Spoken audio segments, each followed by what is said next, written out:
I'm a businessman, yes, I'm an entrepreneur. Ooh, yeah. I'm a businessman, yes, I'm an entrepreneur. Ooh, yeah. I'm a businessman, yes, I'm an entrepreneur. I'm a businessman, yes, I'm an entrepreneur. Ooh, yeah. Crystal Mitchell, do you have my business plan? Just review the pages of my marketing plan. Crystal Mitchell, do you have my business plan? Just review the pages of my marketing plan. Got my capability statement and I'm ready to go.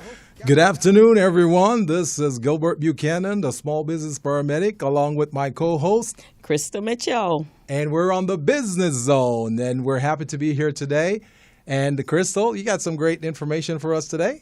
Yeah, we're got some exciting guests today. We're going to talk about an exciting subject on the black hair industry and the opportunities for our entrepreneurs, and that there's some game-changing opportunities out there that we need to get ourselves ready for to be able to participate. Sounds great. In that. So sounds great. I can't wait. It's going to be fun. It's going to be a fun day today. So I know you've been doing some classes at Mount SAC. How's that coming along? Wow, it's been great. We started our Mount SAC program, which is the accounting and bookkeeping class. Have 11 students. They are actually quite a few of them have actually been in accounting or some facet of accounting or bookkeeping. Very nice. So it's going to be a fun class. We're already at setting up companies in QuickBooks. That's great. We jump right on in with both feet. That is excellent. So once you're done with that series, you're going to be able to place them in jobs? We're going to place them in jobs. This is our fourth segment or fourth semester doing this, and we have had 100% placement for each one of them. I know, it's pretty cool. Each class has had anywhere between 11 to 15 students, and so they're all working. That's great. So it's an excellent program. And so I can't see this group being any different. This is actually a pretty high level class, so some of them may even be employed before the class is over. And from what I hear, there are some new programs there at Mount SAC where they have this employment training program where we can go out and we can find employers in the community, and we can get them set up with classes there. Yes, yeah, we can. So that's great. We're looking forward to that, Crystal. Yeah, so it's going to be it's a good program and definitely needed because a lot of our people is about having those connections in order to find the jobs. Exactly. And so that's something that we're teaching them. So they're not just learning accounting; they're also learning soft skills, training on work integrity and being on time and how to interact and communicational skills. Work on their core values and all of that. That's great. And they also are being taught how to Microsoft Office and Excel. Excellent. So they will be fully equipped with a certificate to go out and work. Well,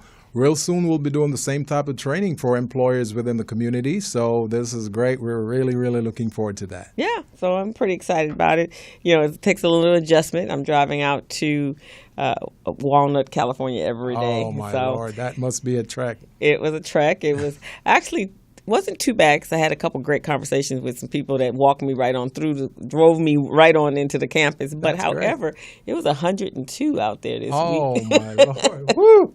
That's too much. That sounds like Vegas type of weather. That's Vegas type of weather. And on top of that, we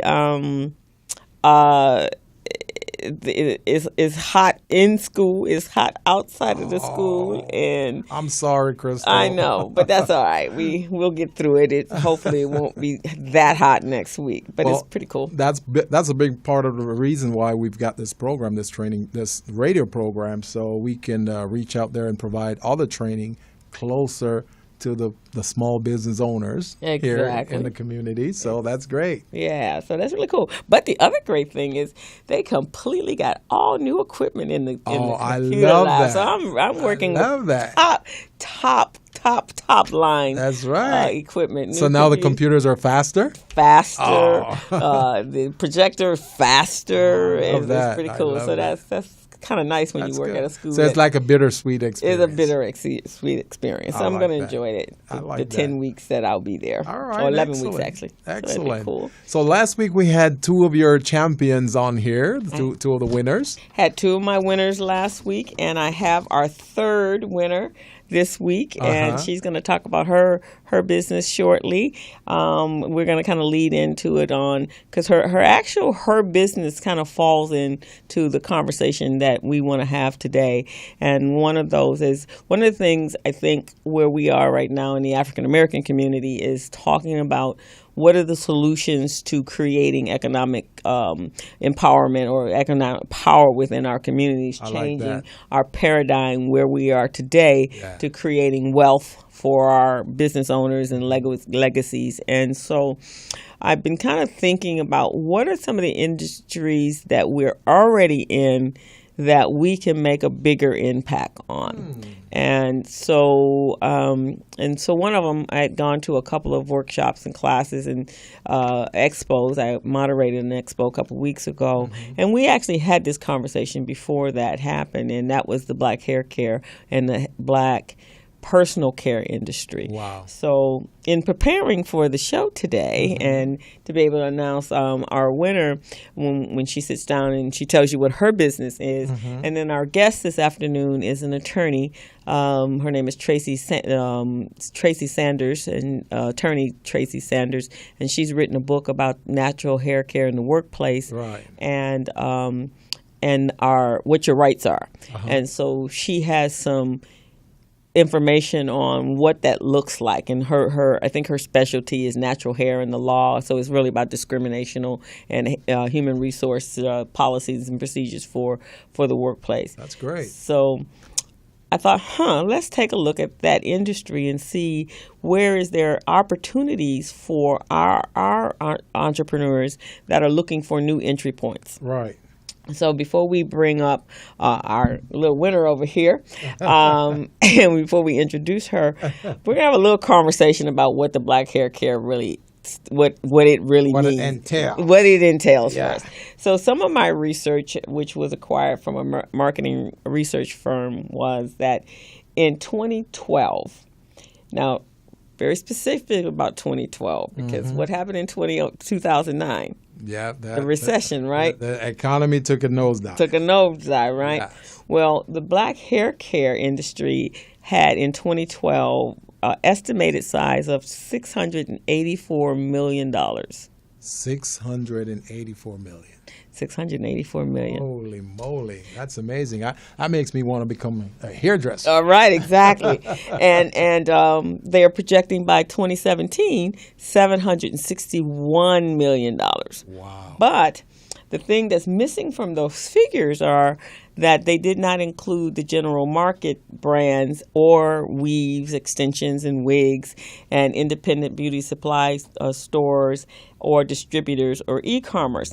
So when you bring that all together, it is a $500 billion industry. Wow. That's a lot of money, right? That's a lot of money. That's a lot of money. I can't even imagine counting that. That's actually double Greece's gross domestic product. Wow. That's phenomenal, Crystal. Yeah. So that's $500 billion. That's an emerging industry. That's an emerging industry that is primarily the population or the demographic that spends the most money is the black woman. Wow. And she spends about $7.5 billion annually in that industry. Oh, unbelievable. So, and we in that industry 9 times more spent in ethnic beauty supply products than any other marketplace out there.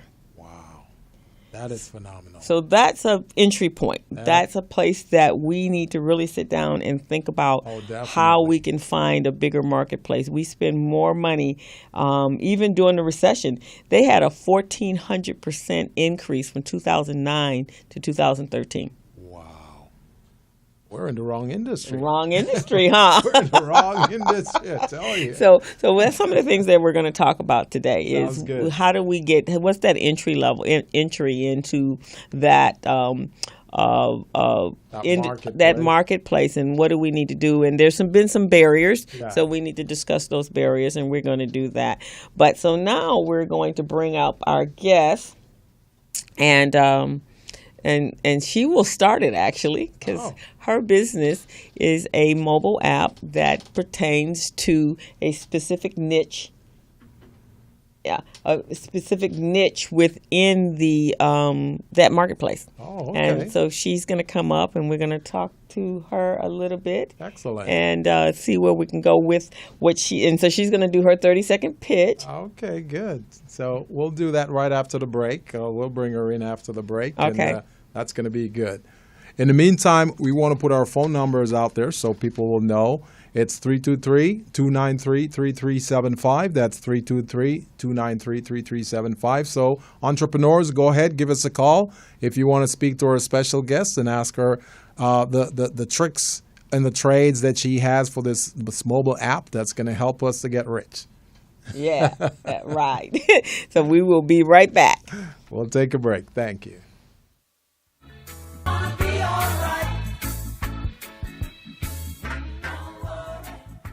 And we are back. I am Crystal Mitchell. And this is Gilbert Buchanan, the small business paramedic. And we're back on the business zone. So, Crystal, before the break, you were telling us a little bit about your next guest, what she did. So you want to introduce her to I certainly will. The public? So my next guest is she participated in the Los Angeles Urban League Nifty Biz Camp that we just came off of a couple weeks ago. She was one of our students, and she created a wonderful business plan, and she actually won third prize in third place. And so we're very excited. I'm very proud of her, as I was of the two other young ladies that were here a couple weeks ago. Congratulations. So we are very proud. So Corryn Thrash, she created a wonderful business plan, and so she's going to introduce herself and tell us a little bit what motivated her to create this, and she's going to give us her 30-second pitch and tell us all about why she chose this business. That only goes to show, Crystal, I got to give you your props, because you've been working with these kids for many years, and the service that you deliver to these kids, it's phenomenal. It's immeasurable. Because of your skills and your talents, they're able to develop these winning business plans. So I got to give you your props on that. Well, thank you very much. And so hopefully what we'll be able to do eventually be to find investors to help these young kids actually make these businesses become real. I like that. And that they can, because if you can imagine if you had started your business at their age, that would have been 9, 10, 11, 12. I'd be rich by now. I know, huh? But already sold that business and on your next 2, 4, 5 businesses by now, right?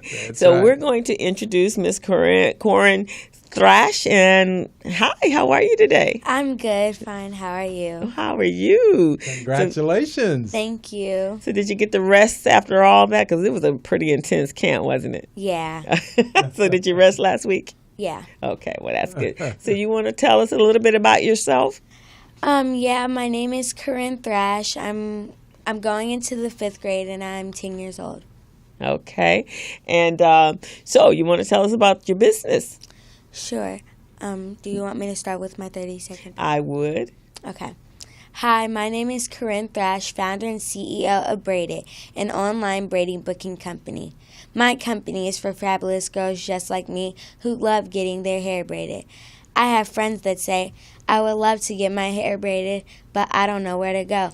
I know master braiders that say, I'm always looking for new customers. My company brings the two together. With Braid, an online braiding booking company, you can find a top-rated master braider in your area and book an appointment through Braid. Braid is the best place to find your next hair braiding booking appointment. Thank you. That is phenomenal. Phenomenal. I'm sitting here and I'm getting goosebumps going, wow, she's phenomenal. This is great. Right. And a business that's very much needed in today's time, right? Meets the trends. She was, one of the things I asked the kids were for them to create a business that they could start today or right after the camp, and one that they actually could solve a problem that they saw in the community today. Excellent, excellent. So that is very good. I just want to know, based on those instructions, how did you decide to choose that type of service? Well, when I first wanted to get braids, I couldn't find anybody. So I just thought, what if I make an app and it will help other people that went through the same struggle as me find new braids. Wow, that's amazing. See? That's solve amazing. the problem, right? That is it's amazing. It's a solution for a problem. Oh, yeah. So can you see yourself when you graduate from high school? What do you want to do for? What do you want to go to school for? I want to go to school for starting a business. So you want to be an entrepreneur? Yeah. Okay. So is it, something other than what we talked about the app? You want a specific type of business? No, not really. Okay. So you want to learn about business management so you can manage a business, right? Yes. Which is very good, because a lot of entrepreneurs, they're very good at their craft. They're good at what they do, but when it comes to managing the business, it's not there at all. So that's good that you're learning both sides of the business. You're learning the technical part and you're learning the management part too. So that's great. That's very, very, very it's good. Excellent. So what would you like the steps to be for your app, your mobile app? Well, what I would like the steps to be is Is it registered already? Did you register the app at the Google store? No, I went on GoDaddy. Oh, you did it on GoDaddy. Oh, so you already have a website? So you got starting. You're gonna create a website. No, we created it already, and it's still being created. So we're getting. So it's still in the works. Yeah. So if I were to look up your app, I wouldn't find it yet, right? Because it's not published yet. You wouldn't find it in the App Store yet, Okay. and you wouldn't find it on your computer. Okay. So All right. we're in process mode. Yeah, then. you're in process. So since you're in process, you don't want to say too much about the steps, because you don't want anyone out there listening to this show go, wow, I got an idea. Now I got to go create an app. You see what I mean? Yeah. So we want to save some of that a little bit. But you could just tell us the concept, who does it help? Who's your target demographic? That type of thing. Well, my target is for all ethnicities, and That's great. yeah. That's great. Because now everybody's braiding their hair. Everybody's braiding. Doesn't matter what ethnicity it is. Doesn't really matter right now. Everybody's braiding their hair. So let me ask this question. So we went through a 11-day camp. So what was your most memorable experience about that camp? My most memorable experience was you had to pick the market that you wanted to target, and it was very hard for doing that. So okay. What was hard about it? Tell me. What was hard about it is there's so many markets that people do braids, and you kind of had to choose one because it's a little more complicated. So what made you choose the one that you chose? What made me choose it is we were just thinking, and we were like, oh, well, all ethnicities get braids, so why don't we just do all? That's great. Okay. So, at the top of the show, I talked about the industry, the black hair care industry in a whole. So there's a movement that is actually going on, and it's called the natural hair movement. So that makes the braiding part of the industry very prominent right now. At one point, braids were really popular probably about 10, 15 years ago, and then we started doing our hair with the weaves and wigs and so forth. But now that we're in our natural hair movement, we're back at braids again. And as you can see, there's so many different styles. And so that your app is absolutely perfect, because I've worn braids for many, many years. And when I would leave braids, it's mainly because I could never find a braider. And so you're always constantly searching and looking for a braider. And then they weren't always the most reliable people. So you could have gotten your hair already to go in and get braiding. And years ago, braiding used to take 12 to 14 hours. We would actually sit in one spot for 12 to 15 hours. I don't know how you guys do that. To be a woman. I could not do that. So, and then others, depending on the length of the braids, you could be there like 2 days. It could be a 2-day process. Oh, man. So it's like a bonding. It's like a girlfriend bonding time because you're talking about everything under the sun. So this app will be able to help us be able to find that reliable braider, right? Yeah. So earlier you said the size of the market was 700 and what? $761 million by 2017. Wow. Take a look at this. We're looking on Small Biz Pro on our market research, and it's saying that the combined market, for hair care products, services, hair care services, $20 billion. $20 billion. $20 billion. So from 760 in 2017 to moving forward is going to be 20 billion. So look at that. You're going to be a millionaire. Yeah. That's amazing. Yeah, huh? That's amazing. You can take care of mom and your brother and your father, everybody, huh? The whole entire family. Yeah. That is amazing. That's fantastic. So when you were in the camp, what skills did you learn that you think is going to help you in school for your next school year? I learned how to keep in control of my money, and I learned that you have to pay taxes each year, and it's very hard to do that. And where did you learn that? Where did you go where you learned that?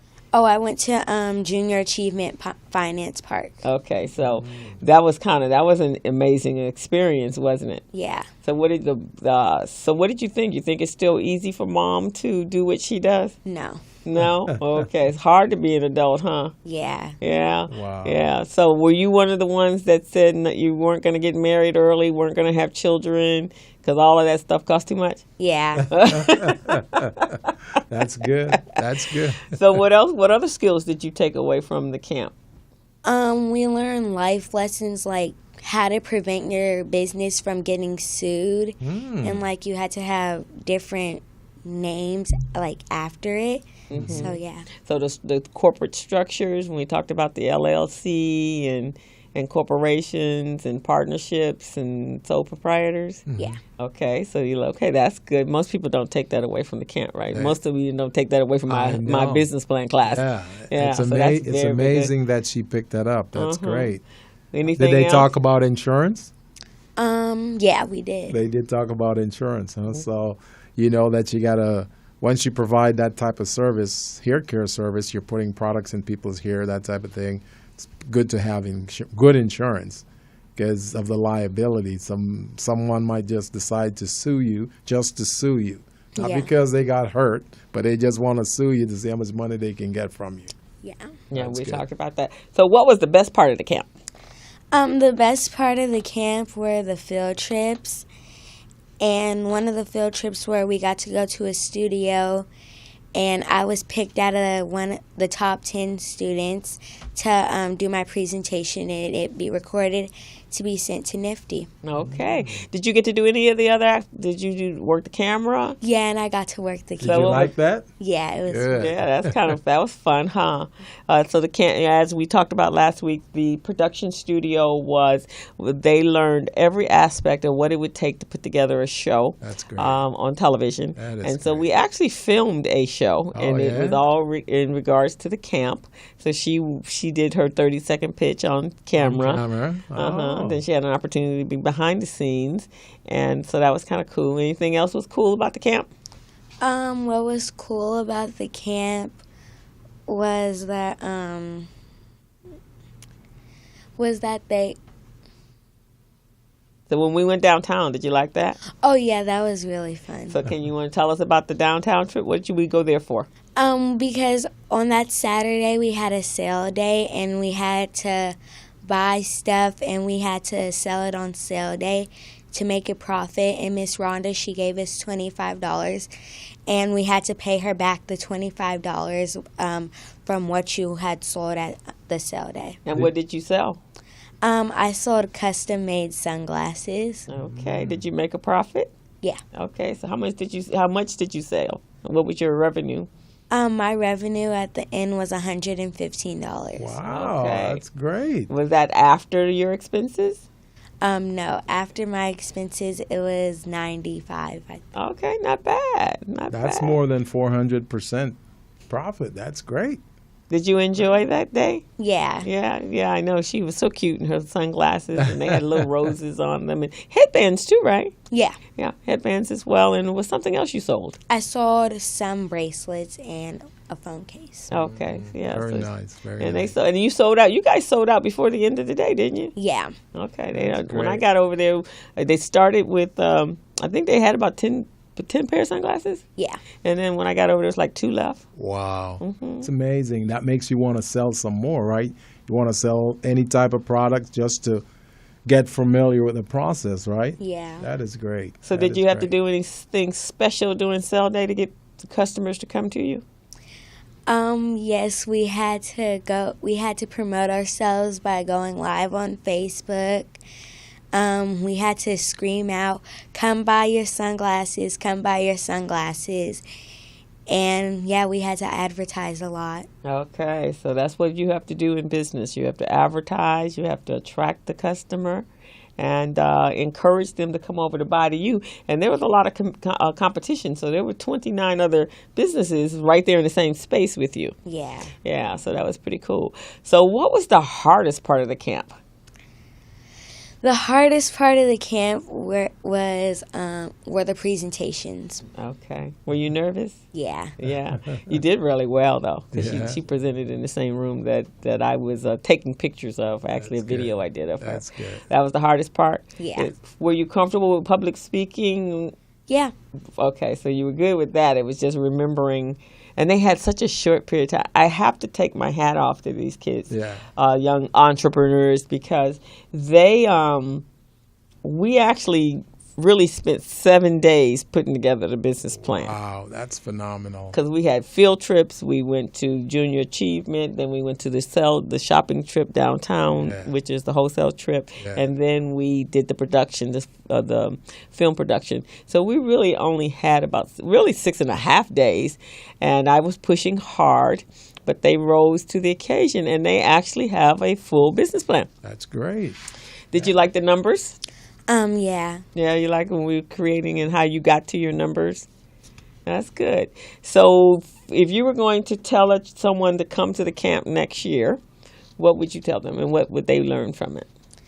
I would tell them, if you really want to start a business and you want to be rich when you get older, you should go to this camp, and they will help you start a business plan.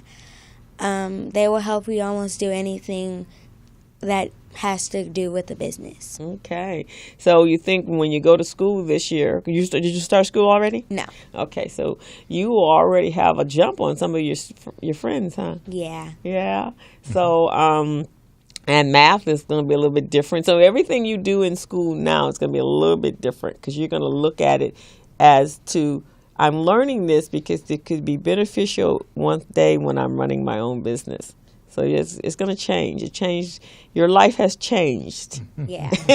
Now you're a full-fledged entrepreneur. And Okay. welcome to the Entrepreneur Club. We love having new members in our club, don't we, Gilbert? Oh, yes. It's very challenging, but it's rewarding. Right. So one day, maybe I'll be doing your books. Gilbert will be using his program Yeah. and getting you business ready and helping you. I have some friends that do marketing. We can promote your business. Yeah. And then you can become part of that $20 billion industry. $20 billion industry. And as a matter of fact, just like I did for your other two winners, I'm going to offer this to you too. My program called Small Biz Pro. Small Biz Pro is a business management, procurement, and market research assistance system that help small businesses and entrepreneurs become business ready, contract ready, and bank loan ready. So with this system, all you need to do is to go to the website and log in to the website. You're going to register. So did you already create a business for yourself? Yeah. Oh, so you registered it and everything. Mm-hmm. Oh, that's beautiful. Look at that. That's amazing. So you've got a fictitious business name and all of those things, right? Yeah. That is beautiful. So that makes it even better because with this system, you get to upload all your important business documents so you can access them in 10 seconds or less from anywhere in the world using your smartphone, your tablet, your laptop, or anything like that. Yeah. That's going to be amazing. So if someone asks you for your business license, you just log in, bam, there's your business license. They ask you for your insurance, bam, it's right there. Ask you for your business plan, bam, it's right there, right at your fingertips. That's phenomenal. So I'm going to give this to you. And what I want you to do when you go to the site and you register, just send me an email with your name and said, hey, you know, I was on the show and I'm the third place winner from the Nifty program, and I'll extend your membership for life. You'll get lifetime membership. Oh, thank you. Okay? So here you go. So that's your very first business tool. Yes. That you'll be able to use to help grow your business. So let's do one more shout out. Tell everybody that look out in the future for the name of your business. Look out for the future of Braided. The website is gonna be www.braided.biz. Okay. I like the name of it. Isn't that pretty Braided. cool? It's very easy, very simple, easy to remember. Yeah, and so we're going to be looking forward. So, you know, always you can reach back to me as a mentor to help you moving forward. Mr. Buchanan over here, he'll... You know what I'm thinking? I'm surprised that name was not taken yet. I know, huh? Braided. You're amazed at how many things that are ethnically inclined that are not already taken. Braided. That sounds so easy. Like anyone would want to register it. That's amazing. I know. So she had a great name. Good job. Yeah. Good job. Yeah. So we want to thank you for coming on the show. Thank you. And we look forward to hearing more about your businesses. Soon your mom is going to be on the show because she's got some fantastic stuff for the business community. So you're pretty lucky. You know, a lot of the kids that were in our program, not all of them, but quite a few of them had parents that were in this space, in the entrepreneurial space. So when I grew up, that's why I'm an entrepreneur, is because I was exposed to it at a very early age. So those children that are with have parents that are in the entrepreneurial space, they're very, very blessed and very lucky because you're going to be taught how to, just by watching your parents, just how they do their business. You'll acquire some skill sets and experience just by doing that, whereas a lot of people don't have that opportunity. How to do so it the right we way. wish you the best of luck, sweetheart. Thank you. You're welcome. Thank you for having me on your show. So we'll go ahead and we'll take a break right now. And for those of you who are listening, you can give us a call here. You can talk to us about this program and talk to us about what you just heard from our young entrepreneur who has a phenomenal business called Braided. So our phone number is 323-293-3375. That's 323-293-3375. We'll take a break. Okay, we'll see you shortly.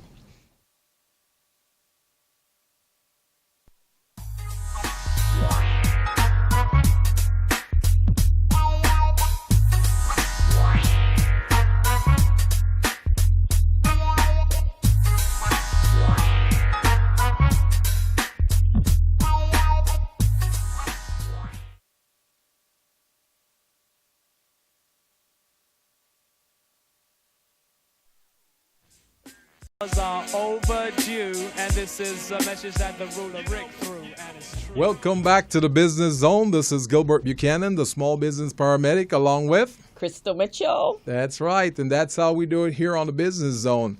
Our phone number is 323-293-3375, 323-293-3375. Tongue-tied today, aren't you? I know. Well, while we're waiting for our next guest to come, let's go back to, I think she's on her way in a few minutes. Let's go back to this industry. Yes.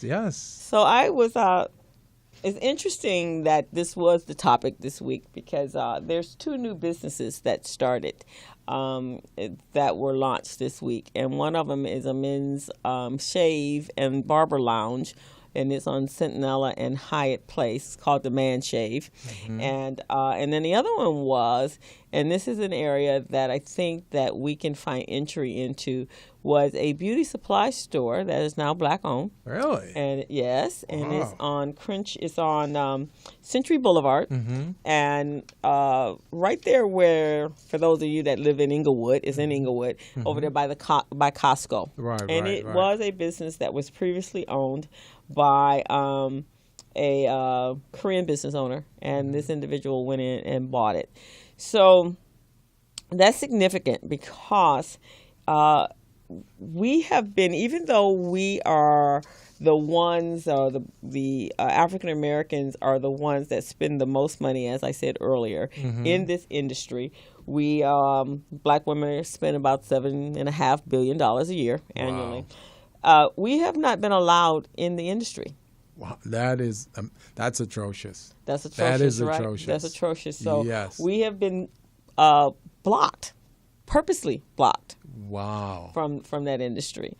And so when I did my research, one of the things I found was that the black hair care industry market share is owned, 60% of that marketplace is owned by Koreans. Wow. That's amazing. And not to say that that's that anything wrong with that, but that is a problem when it is prominent in our communities. Right. Because one of the things we need is to have our dollars recirculated back into into our community. So when we look at that on a broader spectrum, if $7.5 billion is actually spent in that industry, imagine what that would do for the African American community. Amazing.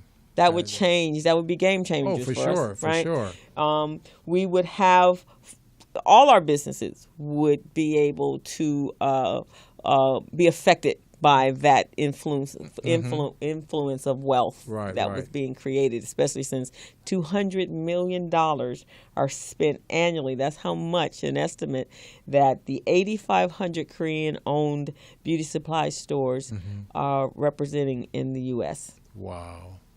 So more than 70% of their customers are African American. So we need to empower those entrepreneurs so they can determine their own destiny. So they can determine their own destiny. Oh, yes. And so when I did my research, a couple of the things is what I found was that the business supply or the beauty supply revenues represent about $15 million. And 96% of that are revenues coming from the black community. Wow. So we need to be in that community. We need to be in that space. You got to be at the table. You got to be at the table. So there's a young man that I met. I was at a conference in June, and I met this guy who was one of the speakers. And what he had indicated was that he now currently owns, well, at that time, it was in June. So he, as of that week, I believe, 91 beauty supply stores. Wow. So what he did was, during the recession, some of the things that were going on, some of the background, I personally believe, of the natural hair movement was that in 2009, we really didn't have the discretionary income to spend that much money, that kind of money on getting our hair, doing our weaves and so forth and so on. So we kind of went to a natural place. And then we realized we kind of liked that natural space because the atmosphere today is that we as a people need to take control over our destiny and our wealth base and have more businesses and create more businesses within our own community so we can change our current political status and our current economic status. So the Black Hair Movement was a part of that. So this guy, his name is he's a Professor Devin Robinson, and he's the individual, and he's out of Atlanta. So Atlanta is a special place for the black business entrepreneur because 85% of their population are very successful entrepreneurs, and they made that was a strategic plan in I believe in the 80s where they set up loaning of vehicles and training centers, technical training centers, so that they could educate their individuals on becoming entrepreneurs and how to run businesses. So that kind of changed the game in Atlanta. And so he was one of those, and he felt that that kind of money being created in our communities off for us was actually a crime. Wow. He felt that was a crime, that someone could come into our communities and be able to walk away with $200 million and leave us with nothing. Wow. And then they can determine to do whatever they want to do with that funds. And a lot of the times that money is not brought back into our communities. They don't even buy sodas in our community. They bring everything in. It's like camping. They camp in, camp out. That is phenomenal. So isn't that some phenomenal stuff? Oh. So he made an effort at the time. And I was being generous. I was saying, when we talk about in our communities, talking about boycotting various organizations and industries, we're talking about some stores and some businesses that are very pro African American, and they are hiring our people and our students, and they have our product lines in their store. So I'm thinking, okay, well, you know what? Maybe we do need to be more strategic, and we have to be a little bit more blatant about what we do if we really want to change what's going on in our communities. I agree. You agree? I agree. So Professor Robinson, actually, they boycotted for 1 week. Wow. What was the outcome of that? 50 stores. Wow. Guess we got to start boycotting more often. And I was thinking a whole month. It was 1 week in Atlanta. Wow, that's amazing. But what he did do, it wasn't just boycott and just throw anybody into the business. He actually has a beauty supply institute. So he's doing what we're talking about doing, educating the beauty specialists, professionals, the hairstylists and the barbers, and giving them all the business acronym that they need in order to run a successful business. That is phenomenal. And then they could have their salons in the back of the store. And now when you come into the beauty supply store, then you can ask a person, is this going to work for my hair? If this is going to do this, and is this the best product for my hair, or is this the best product when it comes to hair for my hair? And now they can get answers from professionals that are actually working in that profession. And you know that there's a lot of entrepreneurs right now in that space that they're doing a lot of different types of things just so they can stay competitive. And here was something sad. The other day I was talking to one of my other business partners and my girlfriend, actually, and we have some friends that are hairstylists. And she was saying, her friend was telling her, whom she's known for a very long time, she was going, wow, I'm working. She has one job at the airport, and she goes, and I'm working there, but I really need to make some more money. And so she's like, but you're in hair care. You actually taught it. What are you talking about? Yeah. She goes, yeah, but maybe I may start working for Uber. Excuse me? So they don't even feel that they can make money in an industry that's worth $20 billion. The value of her business. Right. No. So I think so that's an industry that we really need to look at helping and growing our hairstylists and our barbers who have been in the business for 15, 20 years, how to get to that next level. What are the new opportunities that are out there? So when I did some research, I found that we, with the natural hair movement, which when our next guest comes on, she will talk about that. It has opened a whole window of opportunities that is just waiting for us to step into. Wow.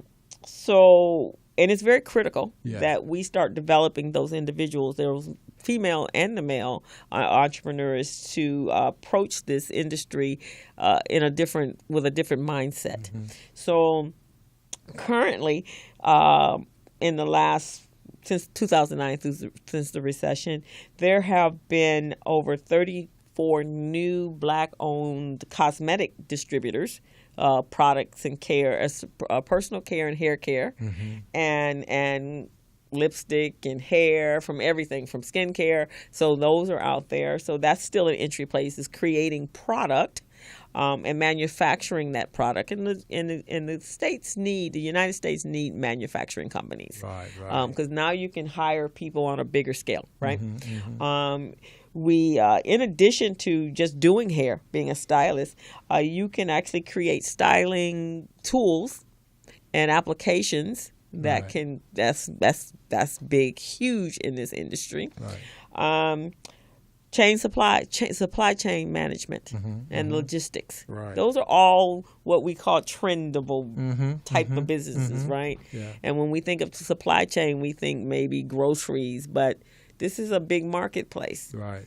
And so those are different new entries that you can. And that's why we want to capitalize on that. Yeah. It's a new market. It's a new market. It doesn't have too much players in it. It has some, but not too much players. That's what we want to get into. Yeah, we want to get into that. So if there are any hair care professionals that are out in listening land right now that are in this space, please call in at 323-293-3375. We'd love to hear your opinions on how we can grow and how we can expand the black hair industry and bringing it back into our communities so that we can help you if you are finding some barriers in order to get to that next level. What do you need from us in order to help so we can help you do that? Because Gilbert and I both have been in the industry of helping individuals grow their businesses for, I guess collectively, we'd say 40 years, huh? That's true. There's no doubt about that. Right. And then that's the reason for the Business Zone, is providing you with this information, these resources, so that you know that to get into it before it's too late. And this is a small window we got going on here. And there's about $7.5 billion up for grabs for people to step into to become new multi-million-dollar business owners. So in addition to your salons and spas, you can create franchises, special niches for the black hair, the natural hair movement, expansion of retail chains and channels, and social media. Oh my God, the entry into that. A lot of the things that I learned is through YouTube. Yeah. So I actually learned to do my own hair because I couldn't find a braider because I didn't have the Braided app. So I learned how to do it myself. Right. And so those are new areas that we can branch into, and that we can really create a very wealthy industry and change the dynamics in our community. That's great. That is great. I really do think that we need to pursue this. And we want to work with more of our entrepreneurs to get that going. Yeah. So what we're going to do right now, Crystal, we're going to take a break so we can bring in our next guest and see if we can learn a little bit more from her as to how she gained or obtained her riches. Right. And she can go speak further into this, and we're going to turn it over to her so she can give us a different perspective of what from her perspective as an attorney on how we can make some changes. Sounds as well. Good. So we'll take a break. Okay. Thanks. Hey, Tracy. Is that India? What happened to her hair?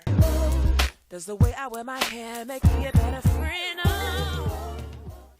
Welcome back to the Business Zone. This is your co-host, Gilbert Buchanan, the small business paramedic, along with Crystal Mitchell. And you're here on the Business Zone with us. And today we talked with one of our champions, our junior champions, entrepreneur, who won the Nifty contest. She came in third place. She came in third place. The Nifty contest, and she's phenomenal. She came up with an app. It's called Braid.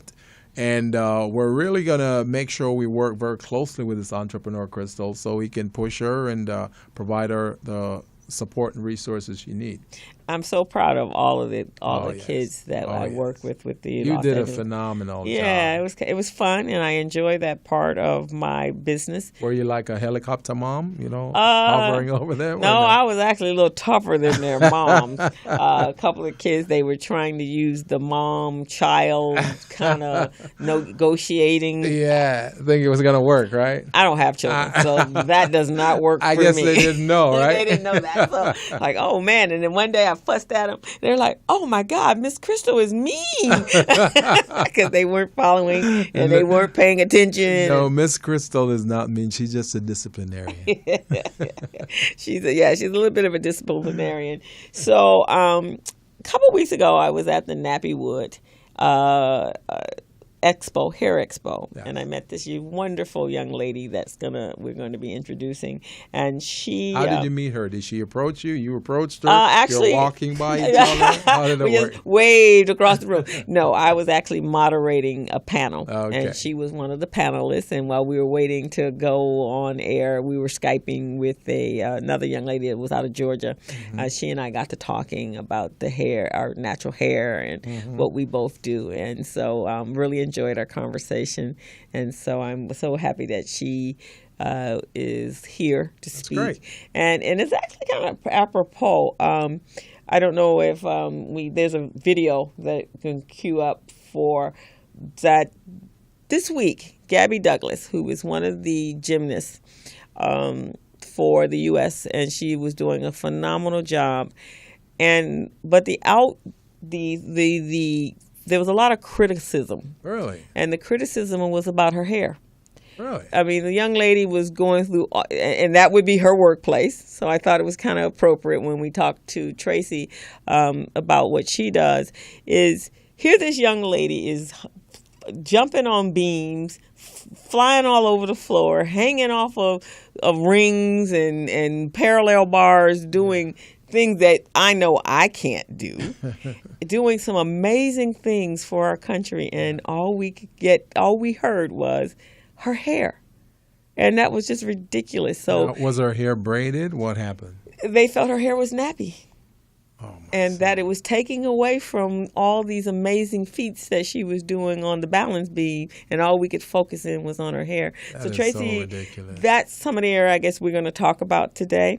But let me read you Tracy's biography. Okay. Tracy Sanders is an attorney, author, and speaker in Los Angeles, California. She earned her Juris Doctor degree at Syracuse University College of Law in 2002. Her master's in public administration degree at the University of Southern Carolina in 1998, and a Bachelor of Arts degree in political science at the University of South Carolina in 95. She enjoys yoga, traveling, and volunteering, and she's particularly interested in community service initiatives to help young people achieve their education and career goals. She has made appearances on networks such as ABC, Fox, NBC, TLC, and WE. And she and I had some great conversations. She's from South Carolina, and she's from a area in South Carolina with, I guess they call the the Gullah Island. Well, actually, thank you for having me, Crystal and Gilbert. Welcome. I have lived in New York City for the last decade and a half. Okay. But I am quick to mention that originally I grew up in South Carolina. Okay. So you have the Sea Islands in Georgia and South Carolina. In South Carolina, the primary area is Columbia, Hilton Head, and Beaufort. Okay. My town is about an hour and a half inland. So my town is specifically called the Low Country of South Carolina. But the closer you get to Charleston, you are then in the area of the culture where we have people who are closely related to Sierra Leone and West African countries because of the culture.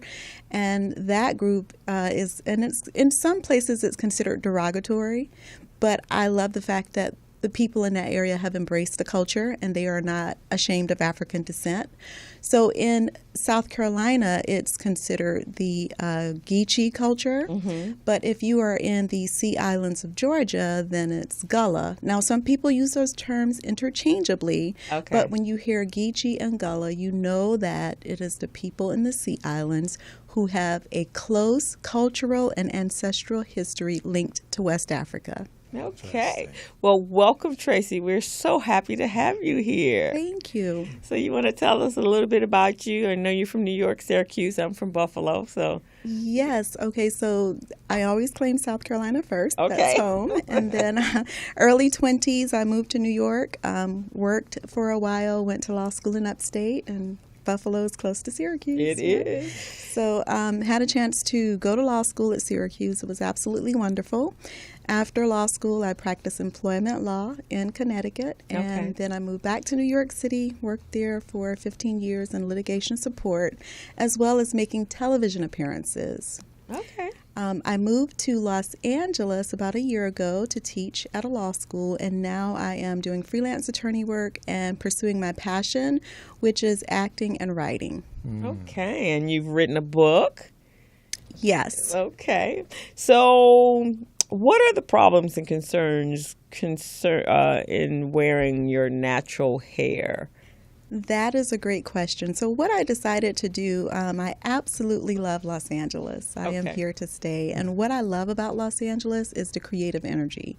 So while working here as a freelance attorney, I thought, why not combine my legal experience to my passion and love for the natural hair movement. Okay. And I thought, what is missing? I noticed that you and Gilbert mentioned that there is a window of opportunity, and we need people in our community to focus on various areas and provide education and knowledge. So I thought an area where we have somewhat of a vacuum is related to natural hair and the law, right? Yes. So it's great to have a beautiful style, and it's very Nubian and beautiful and queen-like, but will that style impact your ability to work? Right. To either get hired or promoted, or it may lead to adverse employment action. So since I have a background in employment law, I thought, why not do the research, find out if hair is related to the civil rights movement, the employment laws that were created during the civil rights movement, and how that might impact us today now that natural hair is here to stay. Right. So what were your findings? Well, the findings are in my book, and the book is available on Amazon and Kindle, and it's entitled Natural Hair in the Workplace, What Are Your Rights? So without going through the entire book, because we don't have time, I'll provide a quick summary, because our goal is to provide knowledge and to educate the community. Okay.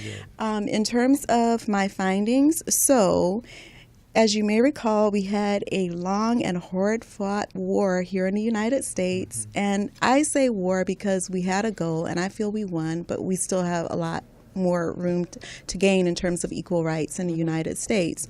That is related to the civil rights movement. Before 1964 and signing of the legislation of the Civil Rights Act of 1964, African Americans were very disenfranchised in the workplace, right? You didn't have equal opportunity commission. You didn't have a right to sue if you felt you were discriminated against based on race. Right.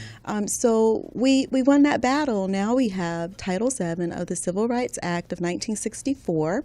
Pursuant to Title VII of 1964, you have certain protected classes that are protected based on constitutional rights.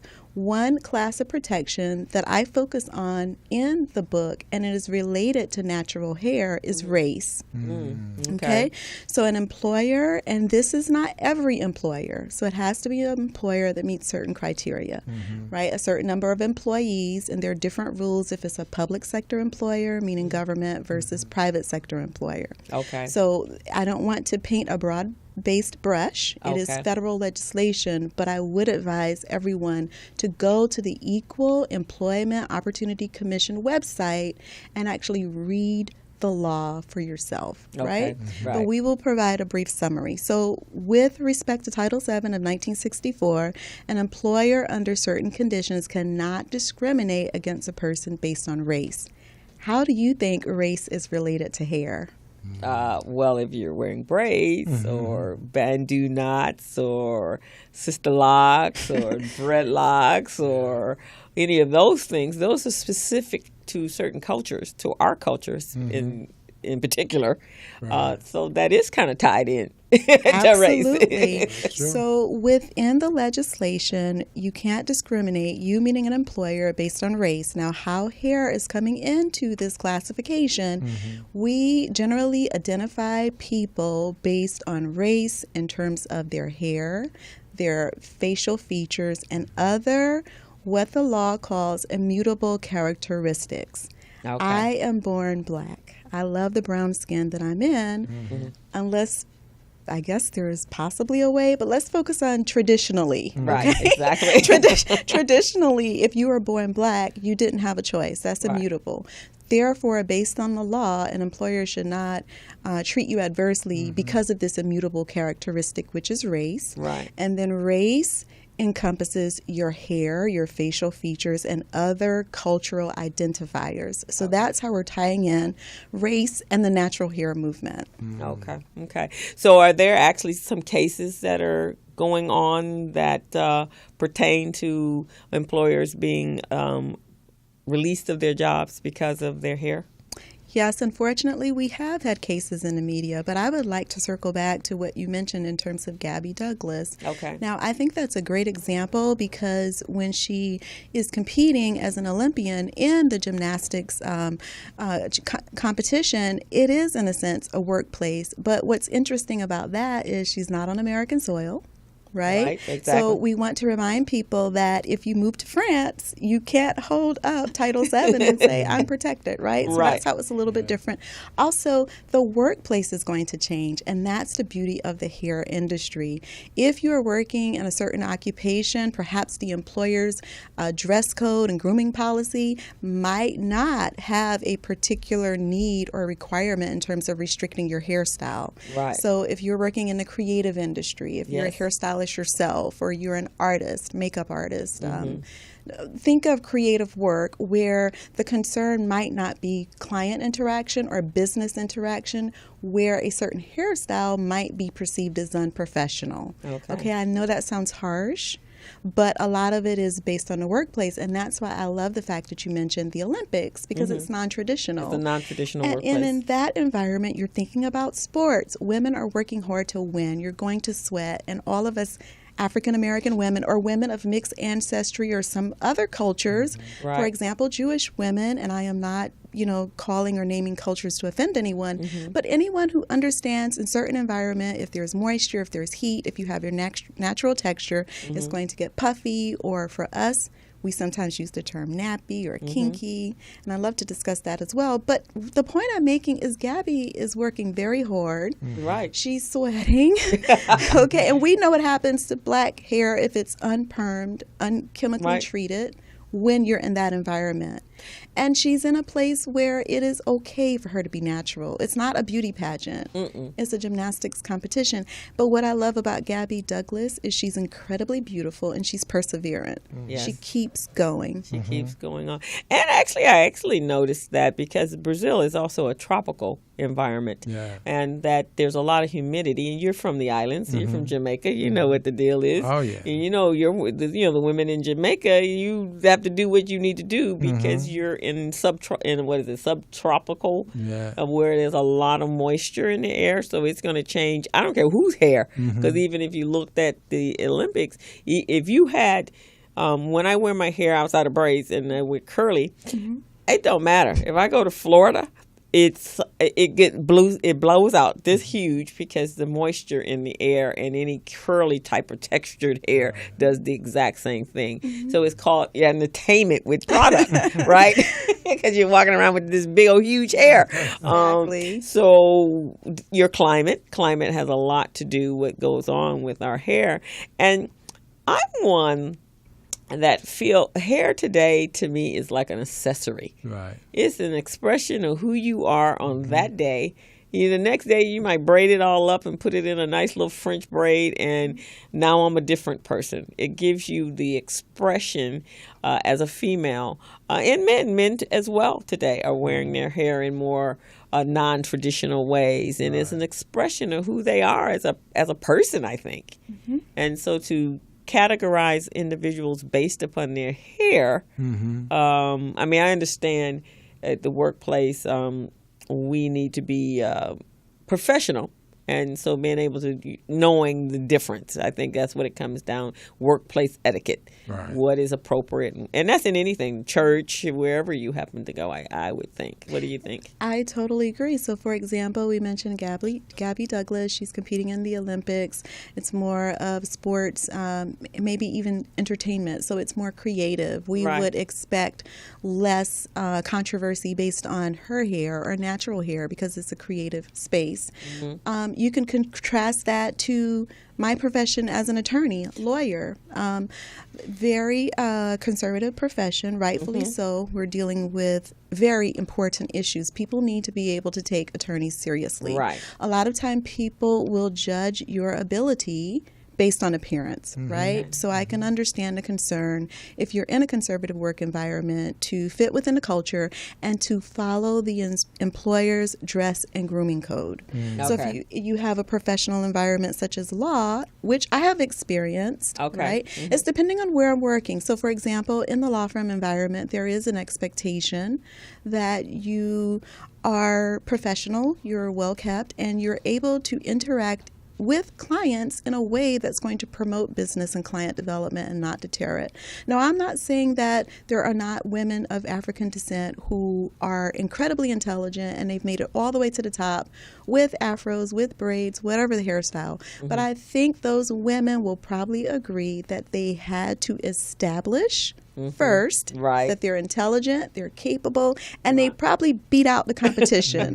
Probably. At a certain point, it's not necessarily a concern if you are incredible, right? But if you're just starting out as a new attorney and you're in a conservative environment, I would strongly suggest, and attorneys know, you follow the rules. That's what we are paid to do. You can contrast that to a medical environment.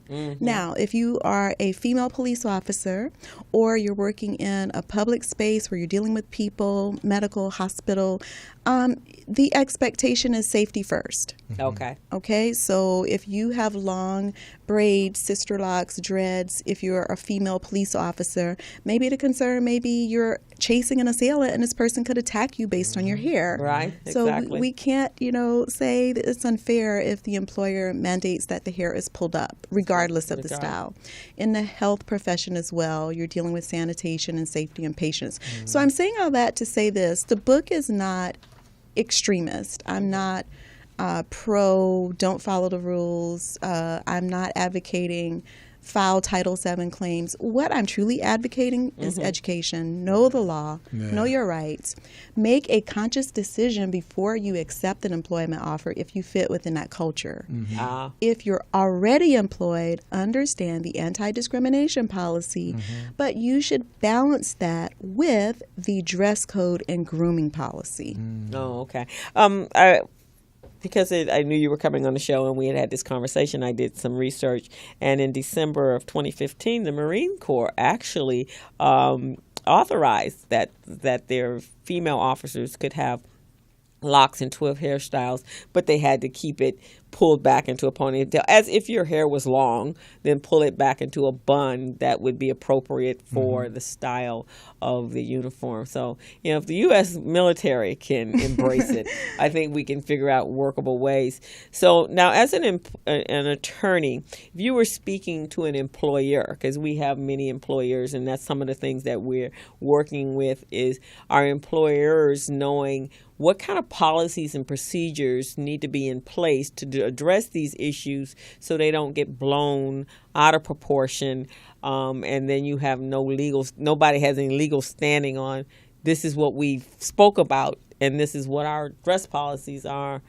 So how would you address an employer? And I'm very happy that you mentioned the employer aspect. I focused on the employee side because I love that you and Gilbert are advocating for new businesses and startups in our community, because unfortunately most people affected by the natural hair movement related to workplace law are going to be employees, right? So I kind of focus on where we have a need in terms of knowing the law and information, but in fairness to employers, because some of us are business owners, us meaning, African Americans or Black people, and not only Black, this is for everyone, right? Hair affects us all regardless of race. It does. Exactly. So I wanted to at least address the fact that employers and employees have a vested interest in knowing the law with respect to natural hair.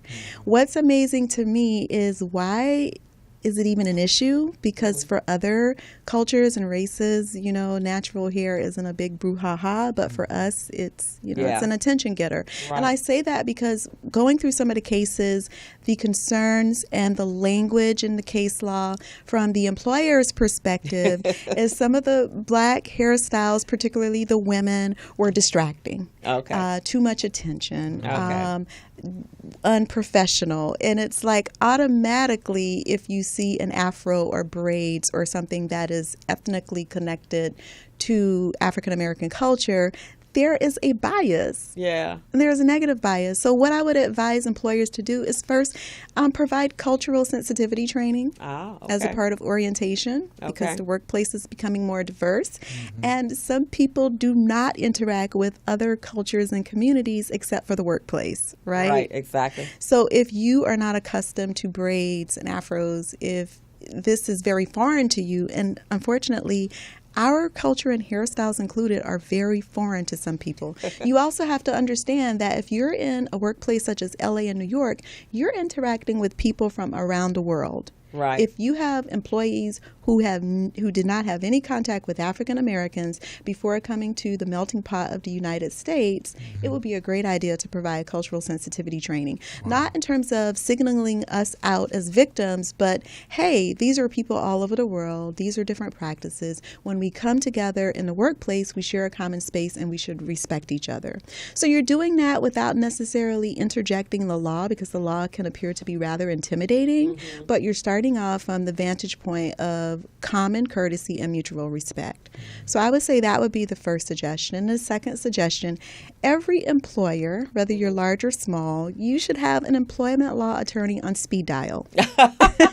Sure. You should not wait until there is an incident filed in HR in terms of any type of workplace issues, whether it's related to race, hair, anything. Right. You should be proactive in terms of how do I manage and optimize my human capital, which is the greatest resource that any business might have, right? So I would say you should definitely have an employment law attorney when you're starting your business, while you are maintaining your business and growing your business. And with your employment law attorney, you want to discuss diversity in the workplace. You want to discuss, how can I avoid complaints, right? How can I avoid lawsuits? How can I keep my company in good standing? Because guess what? Complaints and lawsuits affect the goodwill of your business. Right. So you want to spend that money on the front end and not wait for something bad to happen. Right. Yeah, on the back end. And that's something that we've talked about is creating those teams that when you start a business, even as an ongoing business, you need to have a good CPA. You have to have your employment law attorney. You obviously need your corporate attorneys, because that's two different areas, right? Yeah, so corporate, and that's a great point, Crystal, because corporate, you need to have someone who can help you with your corporation, LLC paperwork, if you're LLC, or even doing things in terms of expanding. Maybe you want a different business form. So your corporate attorney is going to work closely with you, and if you're in the state of California, perhaps issues related to filing with the Secretary of State in California, anything with your corporate business form and the entity itself. But the employment lawyer is going to focus on Title VII, which is federal employment law, or state employment law. And those two areas are different. State employment law and federal law have commonalities, but your attorney would be able to help you understand both, because it is based on where your business is located. You would need to know both state and federal law. And actually, they would have more interaction with you as an employment law attorney than they probably would with their corporation, because especially if you're hiring employees, then you need to be able to have exactly on speed dial, because today there's so many different people are just so different, and cultures are different, and the trends are different, and sometimes meshing that together in a workplace environment is tough. A lot of companies nowadays don't have HRs on premise anymore. They outsource that. Right. So I have one of my best friends and another business partner of mine. She had been in HR for, I want to say she's been in the 28, 30 years. That's what she does. And she has always worked for service-based. She worked for the airlines for 20-something years. And now she subcontracts, and she does it with a lot of manufacturing companies. And we have those conversations about what's law, what's legal, and how the employers are handling certain situations. And you're like, ooh, that's a sticky area right there. Yes. And, by being a bookkeeper and accounting, that crosses over for me because I do payroll. So there's a lot. I've had some clients that had some very interesting payroll situations that crossed over into the legal area. And so that's a big area, especially in Southern California, because, we have some very interesting California labor laws. Yes. And so you, an attorney that specializes in employee law, is very important into running a business that you want to stay in business. Exactly, and avoid negative publicity. Publicity. And when you're employees, Gilbert, you would say this, I think, and you work with a lot of larger companies, that employer-employee relationship can make or break your business. It can. And as a matter of fact, that's part of your branding. It is. So a good relationship is a part of your branding. A bad relationship is a part of your branding. So however which side you slice it on, it's still your branding, and you got to protect that, because the last thing you want to be known in the community as someone who does that. They discriminate, or they are unfair, or they're biased against someone for certain things. So it's the last thing you want. So what are we going to do? We're going to go ahead and we're going to take a quick break, and we'll come back. Right. And if you have any questions, please call Attorney Sanders. Would love to answer any questions. It's 323-293-3375. And you're on the Business Zone. Yes. So we'll be back in a second. Thank you. Normally, star U.S. gymnast Gabby Douglas would have spent Wednesday night celebrating her team's victory in the Rio 2016 Olympics. Instead, she had to defend herself from accusations of disrespecting the national anthem after standing with her hands at her sides rather than over her heart. Douglas responded to the criticism in a tweet reading, "It's a huge honor for me to be able to represent Team USA. In response to a few tweets I saw tonight, I always stand out at attention out of respect for our country whenever the national anthem is played." Other Twitter users pointed out a photo of GOP nominee Donald Trump standing with his hands at his sides during the national anthem, calling out the double standard.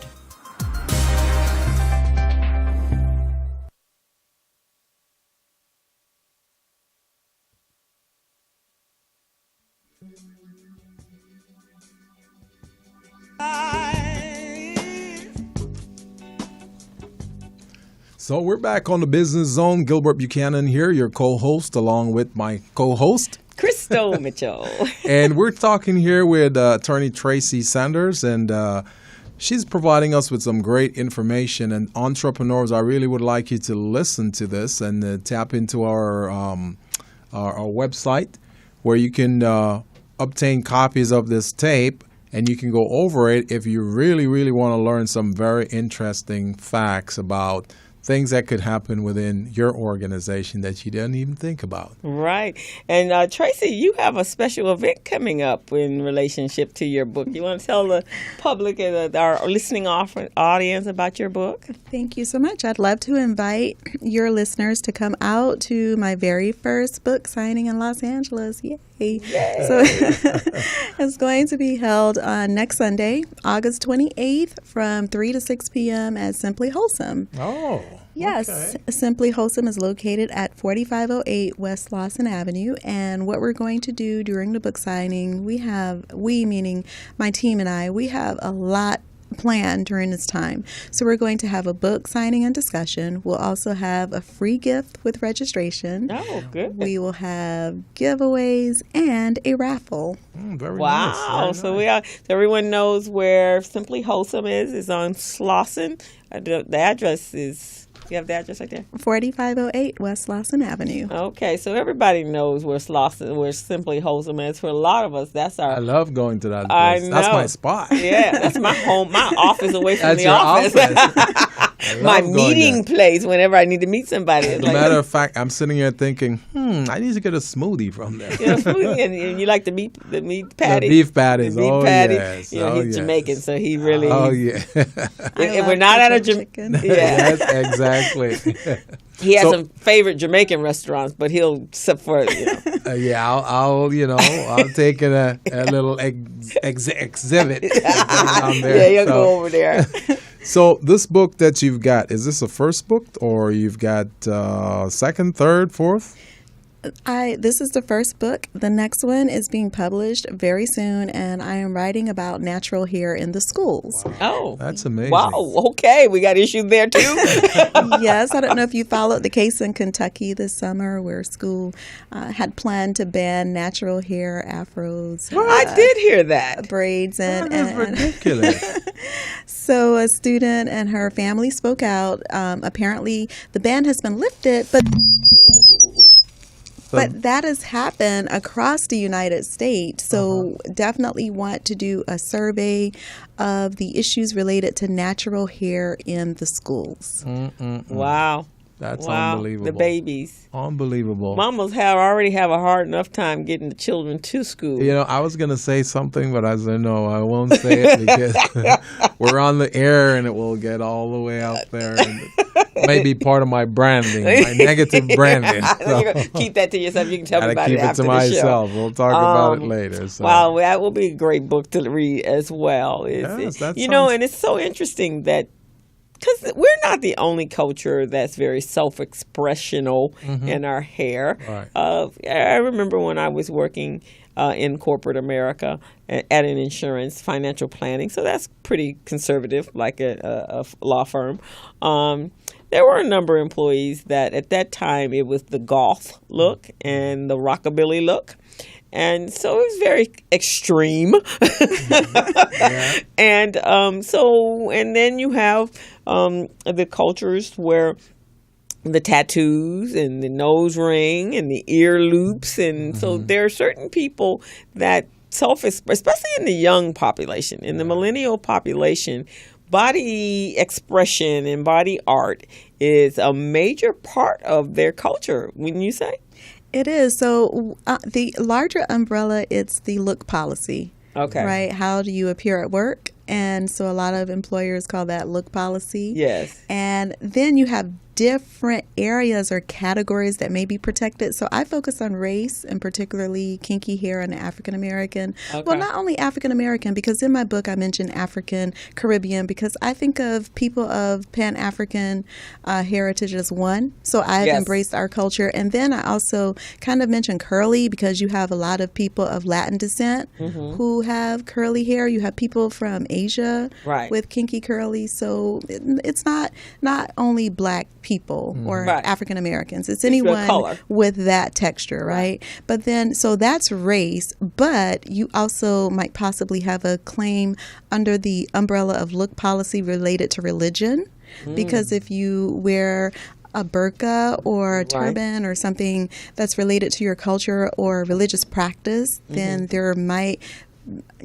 be some, I don't want to use the word conflict, but there might be a concern in terms of your religious rights balanced against the employer's dress and grooming code.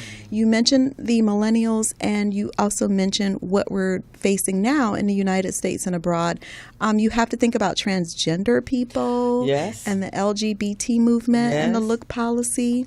So like you got a lot of materials there for another book. And that's why I'm focusing on race and natural hair, right? Okay. But within that larger framework, we are not the only ones, as Crystal stated, who might have some concerns in the workplace with respect to self-expression, freedom of expression, religion, or culture.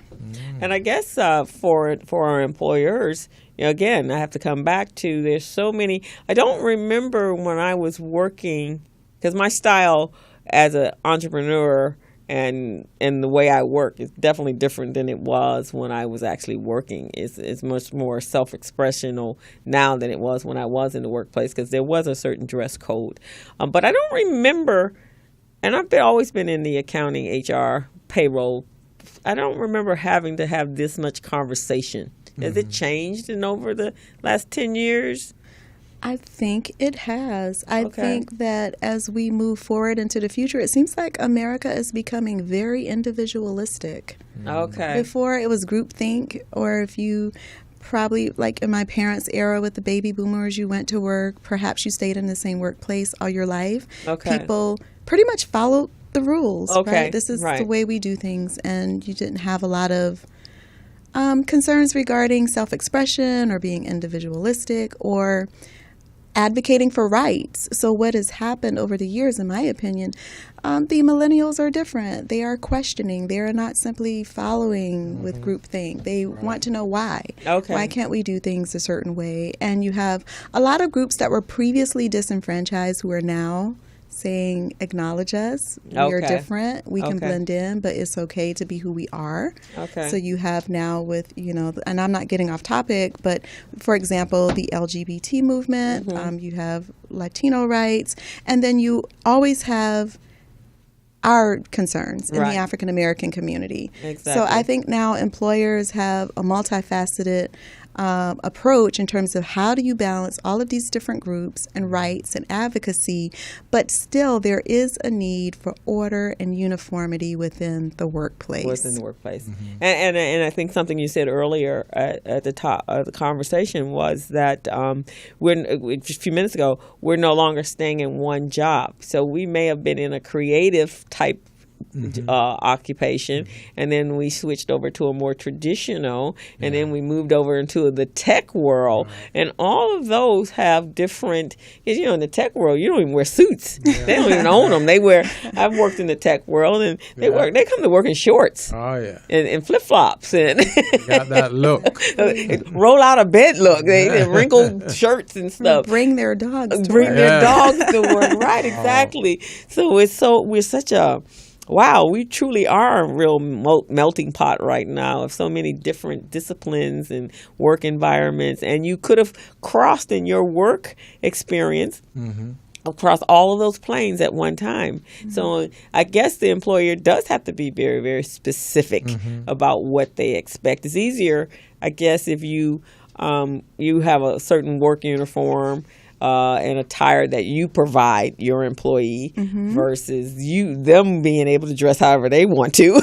Right. And I think it's what you mentioned earlier in terms of the natural hair movement. Yes. I think that we've always had natural hair as African Americans, but it's something about within the last 5 years. Yeah. I love the fact that a lot of African American women or Caribbean or African descent women with kinky curly hair, including everyone, right, are conscious in terms of the need to be ourselves. Be expressive. Exactly. We don't need to necessarily chemically treat our hair, try to make it straight and necessarily conform with larger or mainstream society.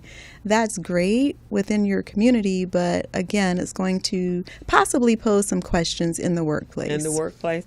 So when you came in, we were talking about the new opportunities and the new space windows of opportunities that are in the hair care. Do you have any thoughts or any exposure to that? You're in a new space yourself. You've created a specific niche within the law world for you. I am very excited about that. I would like to continue to write about various topics related to natural hair in the law. Okay. Continue to offer workshops, continue to speak on a panel such as where we met, whatever it is that I can do to help contribute to the knowledge base related to the law within the natural hair community. I won't call it a movement. Okay. I think it is a movement, but I honestly feel that this is not a trend.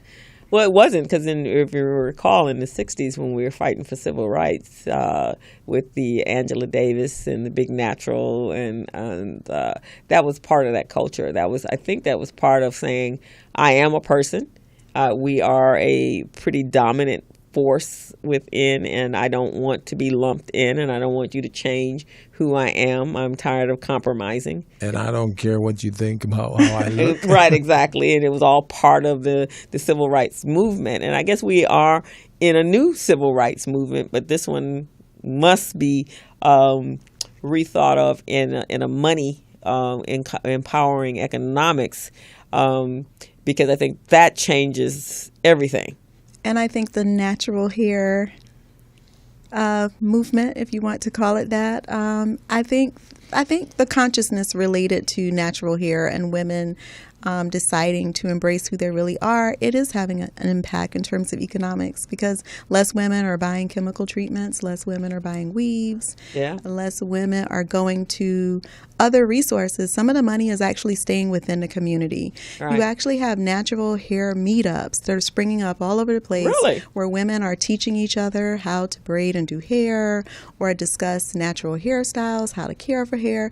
Every time we come together as a collective and embrace our non-chemically treated hair, and we are staying within the community, not going out to buy services that, like you said, might not benefit us, that is economic empowerment. Right, and that's what's beautiful about right now, is because of the natural hair trend. It did do that. It helped us to refocus in on our on who we are as a people. And one of the great things about the Olympics is to look at the various spectrum of people of color from around the world, and how we resemble each other, how we're different from each other. But you see that, wow, we're beautiful. I mean, the people of color are absolutely beautiful, from whether you're from the continent of Africa, or you're from the Middle East or Egypt or wherever. If you would put us all together, you would never know, without us speaking a different language, that we were not different, right? Exactly. We're absolutely the same. And I was looking at Usain Bolt yesterday, and I was looking at him, and one of the things I did for my birthday was I had my ancestry done. And I think I shared that with you. And, yes. And it was very important to me to do that, because I wanted to find out for me, where did my ancestors come from? And it was such an empowering feeling. So when I was looking at Usain, I was going, oh, look at him. I wonder if because his mom looks like she is from Ghanaian, and his father is probably from Kenya. And so you can see the different ethnicities, but with an origination, where you originated from. And we know that as the ships came across from the continent of Africa, their first step was Brazil. So a lot of them were there, and in the islands in Jamaica. And so, of course, the differences for the countries that really didn't get as diluted as the Americas did, because the slave trade was different in different parts of the world. Yeah. I'm thinking that with him, most of us, we're descendants from different African tribes. Right. And you've got Nigerian. I think there's some from Ghana. Mm-hmm. And I'm trying to remember. A lot of us came from the Ivory Coast. The Ivory Coast. Yeah, the Cameroon, because mine is Nigerian. Right. And Cameroon. And I'm thinking Usain Bolt is a descendant from the Nigerians, because when they came to Jamaica, what they did, they tried to, of course, they enslaved them and have them do what they're not supposed to do. Mm-hmm. But then many of the slaves escaped. Oh, okay. And when they escaped, they went into the mountains. In the mountains, they have these indigenous Indians. Ah. And these Indians, there are two types of Indians. You've got three types. You've got the Maroons. Okay. The Maroons are a hardcore ragamuffin rebel. Okay. They don't take anything from anyone. Right. So my family was merged with the Maroons. Okay. So, and if you read up about the Maroons, you'll find out that the Maroons were so rough and tough that they chased the British out of Jamaica. Ah. So the British came with their guns and everything, and the Maroons had nothing. They had stones and, like spears and all of that, but they defeated the British. The British had guns. Oh, they defeated them. Okay. They were so embarrassed they couldn't go back home to England. Okay. So I think they went to Australia or somewhere. What are the other two indigenous So you've got groups? the Arawak and the Caribs. Mm. So it's amazing. And of the three, the one that they claimed that was most peaceful was the Arawak. They're shorter, a little bit more docile. Mm-hmm. The Carib, they defend themselves. Okay. They're roughnecks. Okay. And the Maroons, they just control the countryside. Oh, okay. So are they still in today's Jamaica today? Today you still have traces of them. They're not as prominent as they were before. Okay. But they're still there. you know, and you'll see traces of them. And they say the dark skin, you know, the forehead is a certain way. Oh, okay. And they're just fierce. They're very competitive. They're very fierce.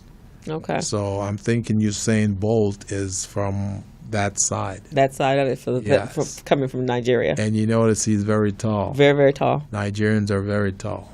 Oh, okay. Okay. Yeah, so.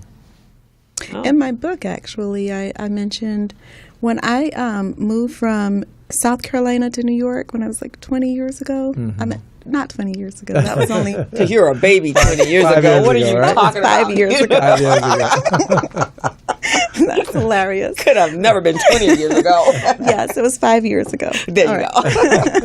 But so I was very young, right out of high school, finishing college. And in South Carolina, I remember when I first moved to New York, which is the melting pot, it was my first true introduction to interacting with African American, Caribbean, and African culture.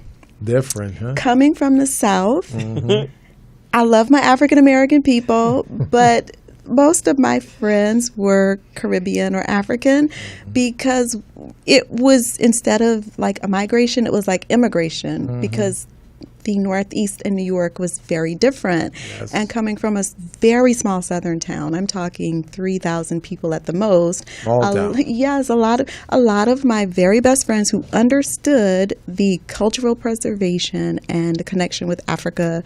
As a person of African descent, I found myself tied or connected to a lot of the girlfriends from the Caribbean or from Africa because it, in certain spaces in the United States, it kind of appeared as if it wasn't as glamorous. A lot of people focused a lot on mixed ancestry and the curlier hair. And here I was, a brown-skinned girl with, as some would call, when I was in South Carolina, it was like, oh, if your natural hair is coiled, then it's called nappy.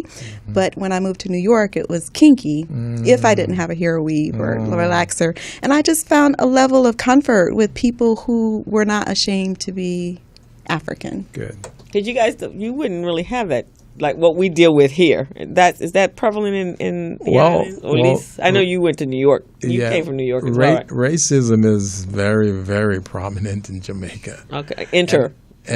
Between the people? Oh, you mean... Like yourself, within the Jamaicans themselves, not necessarily the people that... Well, it is in Jamaica, you know, that's why our motto is out of many, one people, because there's so many different cultural ethnicities and races there. Okay. You've got everything you can think of: Chinese, Japanese. Yeah. You've got Syrians, Latinos. You got black. Everybody, white. Everybody's there.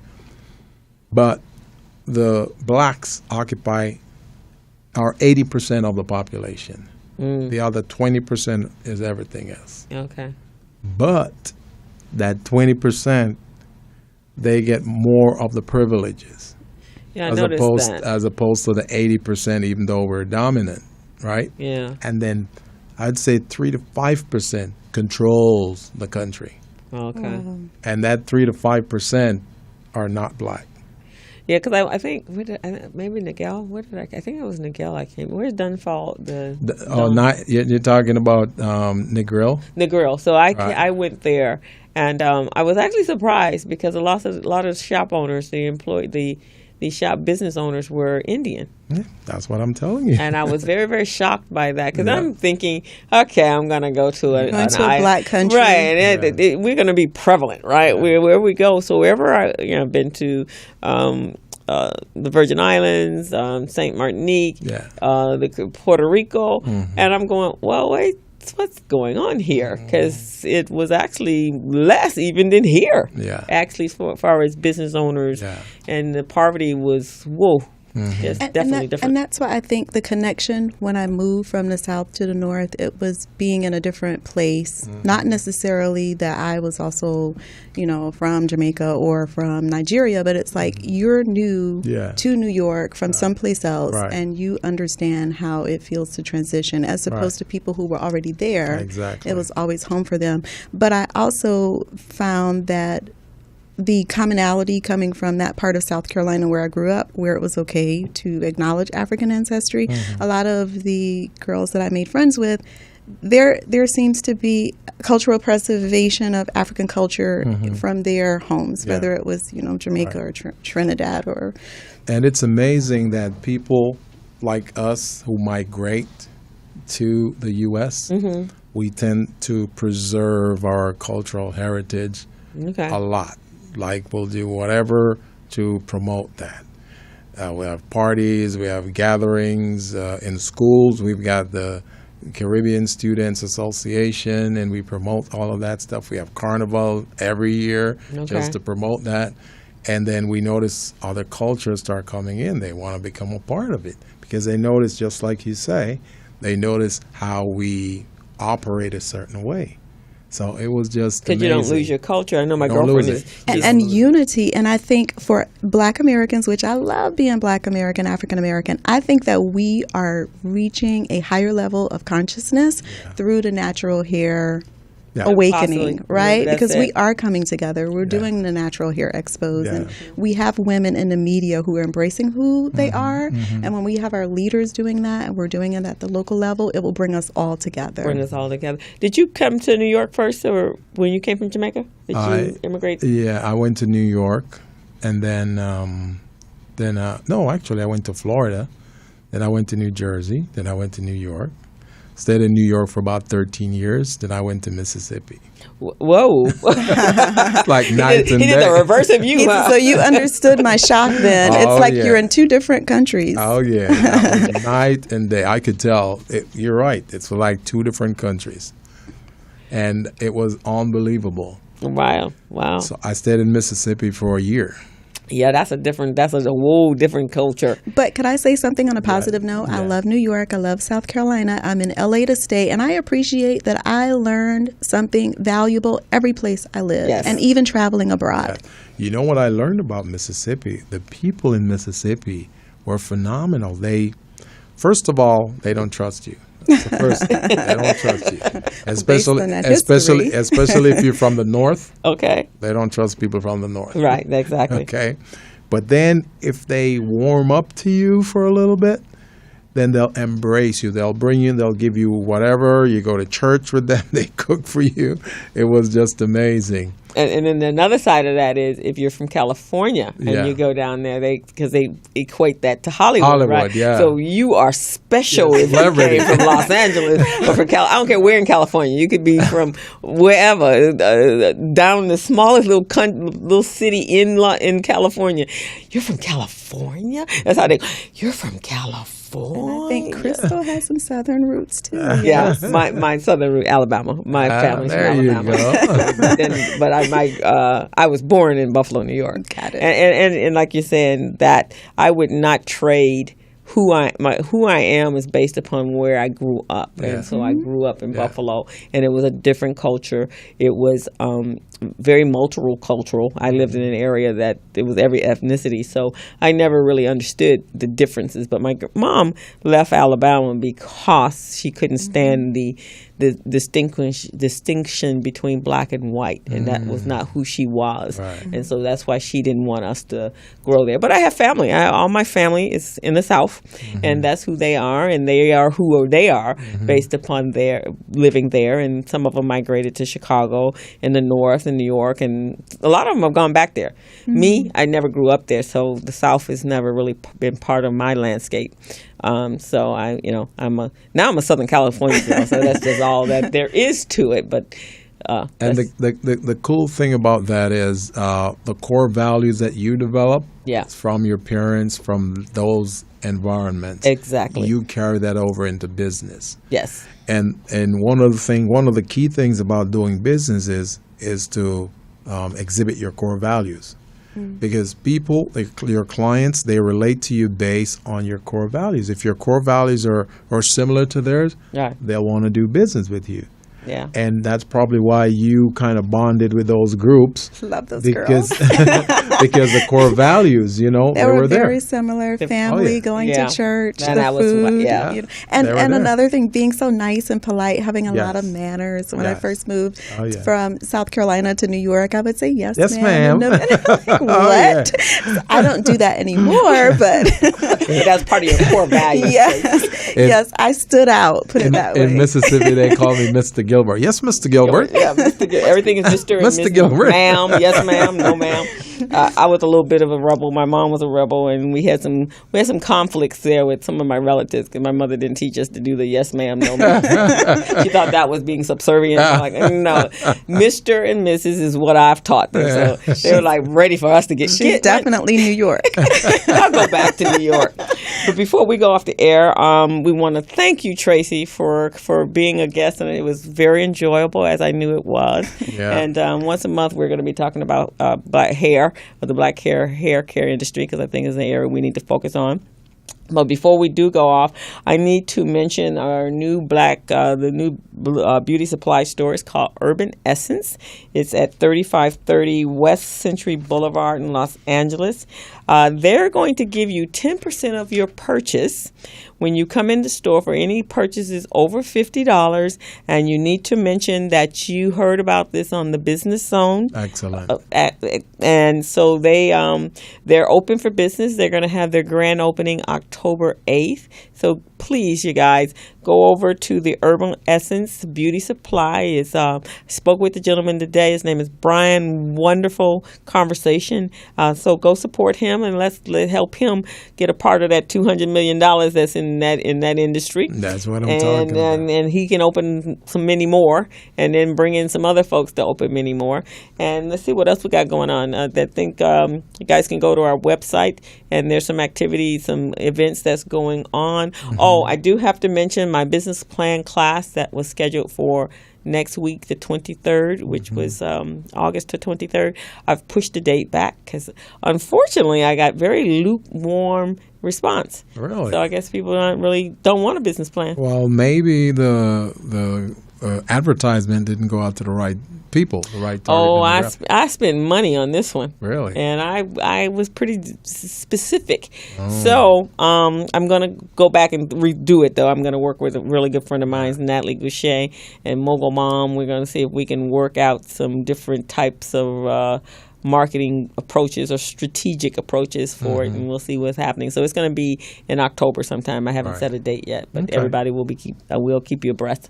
Anything you want to talk about, the Small Business Pro? Well, today I was at the Asian Business Association of Orange County. We had a workshop at the Wyndham Hotel. It was great, well attended. We had over 45 people there, and it was on branding and designing your company for a competitive edge. Oh, okay. And it was great. I brought in a co-facilitator. Her name is Sharai Garrett, and she was pretty good, pretty effective. They liked her. And then after that, I did value proposition and capability statement development. So we're going to carry this show over on Tuesday the 23rd. Okay. We're going to do it with GLAC. Oh, okay, fantastic. So we're going to do that show at that workshop at the hotel, 4 Points Hotel in Culver City. Oh, okay, right there. Yes, so we're doing that for GLAC, and it's going to be phenomenal. So we're looking forward to that. So everybody want to go out, and you'll send me something, I can put it up on our website. I'll send you something, and it's going to be Tuesday morning, I think, from 8:30 to 12. Okay. Well, I will put that out there. So also, Gilbert and I think we have a media package. So if you guys are interested and want us to be able to mention you on the show and help promote your business, because we're all about helping our businesses grow. Yes. And so you can reach out to us, and we'll give you, we'll send you the rates and the media kit so you can get some mentions on the show. And it will be very advantageous for your small business. You could come on in and become a part of our media packet or advertisement, and it will be like free marketing for you because you're paying a nominal fee. And I also want to add, Crystal, that Small Biz Pro is really doing very well right now. A lot of organizations are signing up. They're using it. As a matter of fact, I signed a strategic partnership agreement yesterday with the Riverside County Black Chamber of Commerce. Congratulations. Thank you. Yay. Thank you. They love the program. They love it, and their membership, they're enrolling themselves, and we're going to try to establish a partnership with the County of Riverside as well as the County of San Bernardino. On September 13th, we're also going to sign a strategic partnership agreement with the LA Latino Chamber of Commerce. Oh, fantastic! And we're going to do a photo op, PR, press conference. We're bringing in a lot of people, bankers. We're bringing in contract providers. It's going to be phenomenal. Well, congratulations, Thank Gilbert. you. You have worked hard on this, and I'm very proud of Thank you. you. And glad it's moving forward. Our next step is Shark Tank. Okay, yeah, we're ready. We're ready. So we're going to start to sign off. Tracy, thank you for coming out. Thank you, Tracy. I will come over and get my book signed. Thank you. Buy some from friends and family of mine. And bring some flyers to let everyone know about your show. Oh, thank you. Excellent. Thank you. And remember, entrepreneurs, the Business Zone every Friday from 3 to 5 here on morrismedialive.com. So tune in and you'll learn a lot about your business. This is like a free webinar for your business. Every week we'll cover a different topic. Next week we'll cover certifications for minority and women-owned businesses and some other great topics. So we're out of here. We're out of here. See you next Friday. Bye-bye. Hey.